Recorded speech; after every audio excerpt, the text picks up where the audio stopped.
It is Friday night, and the roller rink at Skate World is full in Evansville. Now, that's where you'll find the king of the skating world. Eyewitness News' Amanda Mueller is live there with more on a local skating celebrity and icon. Well, Joe Baumgart drives down here from Vincennes for nearly every session at Skate World. And if you're here, he's hard to miss. He's got glow-in-the-dark and light-up wheels, and he's got some pretty good signature moves. I like to do like this.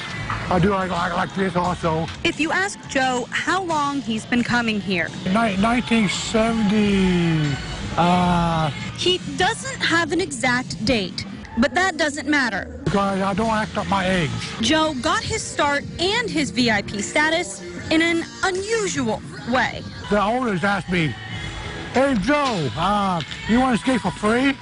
I said, "What's the catch?" "Well, you might have to wear different clothes." And that's how Joe became a clown. So I made myself a mask. I got a nose that honks. He doesn't just limit his activities to the rink. He even says he uses a special handicap when he plays his friends. I look on the side, I do like this. Joe has been a familiar face at several local rinks, but finally made Skate World his home. The people here are so nice, and I appreciate it.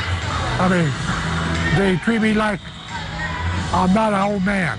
There is a reason for that appreciation.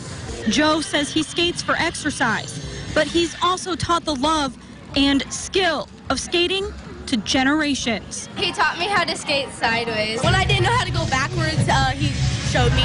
His expert instruction was even enough to keep this clumsy reporter on her feet. He's taught us so many different things, and we're all thankful that we all met him and that he came into our lives. Okay, so I may not ever be the best skater in the world, certainly nothing like you, Joe, but there is a little bit earlier, and it was that if you don't fall down when you're learning, there's probably something wrong with you, because that's how your body learns to stay upright. And I can tell you that I learned that is true today. Live in Evansville, Amanda Mueller, Eyewitness News.